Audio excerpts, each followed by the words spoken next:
नमस्कार मंडळी. शनिवार होता आणि मी मारुती बाप्पाच्या दर्शनाला आले होते आचरा रोडला. आणि समोर बघितलं तर गर्दी आणि दुरून मला देवांचं दर्शन झालं. मन इतकं प्रसन्न झालं की एकाच देवाच्या दर्शनाला मी इथे उभी आणि समोरून देव येत आहे. अशा वेळेला वाटणारी प्रसन्नता मन खूप शांत करून गेली.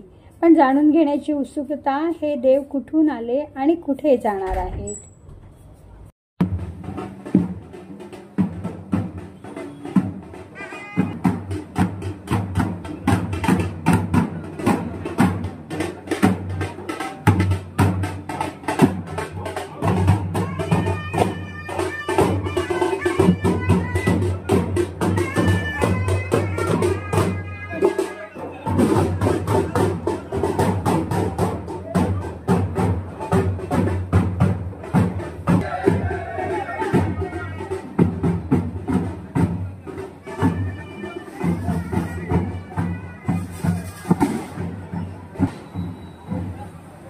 नमस्कार सर. आता जाताना मला देव दिसलेले आहेत, तर हे कुठून कुठे जात आहेत, कोणाच्या भेटीला कळेल का?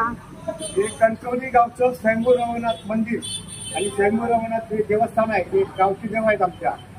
आणि हे देव बाजारपेठेतून सर्वांना दर्शन देऊन आता ते पोलीस चौकीकडे गेलेले आहेत. पोलीस स्टेशनकडे गेल्यानंतर तिथे एक मंदिर आहे आमचं. तिथे देव थांबणार आणि नंतर तिथे पूजा आरती झाल्यानंतर ते देव परत मागे फिरून सरळ गाडादेवीकडे जाणार. कुठे जाणार? हरणे गाडादेवी. आमचे जागृत देवस्थान आहे कणकवलीचं गाडादेवी. तिच्या जाणार, तिथे भजन वगैरे करणार आणि तिथून आमचे गावचं देव माऊलीकडे जाणार. नदीकडे आहे देवस्थान. नदीमध्ये एका खडकावर ती देवी असते.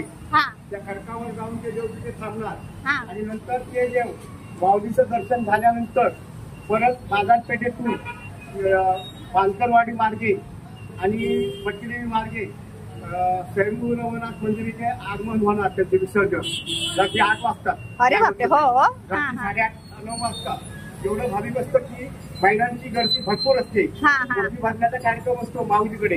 आणि हे जागृत देवस्थान आहे कणकवलीचं. तुम्ही सुद्धा या देवस्थानाला भेट द्या. माझं नाव सदानंद पारकर, कणकवली बाजारपेठ. मी पाणी पुरवठामध्ये नोकरीला होतो. मी एक सेवानिवृत्त कर्मचारी आहे पाणी पुरवठा खात्यातला. आणि आज मी सामाजिक कार्यकर्त्यामध्ये माझी ओळख आहे कणकवलीमध्ये. म्हणजे आज आमचं पट्टीदेवी मित्र मंडळाकडे या. पट्टीदेवी मित्र मंडळाचा खंदा कार्यकर्ता आहे. कधी या. चालेल सर. करू. जय हिंद, जय महाराष्ट्र, जय कणकवली. चालेल चालेल सर. खूप खूप बरं वाटलं की आम्हाला सविस्तर कळलं. धन्यवाद धन्यवाद सर. रिक्षा होती माझी बँकेमध्ये.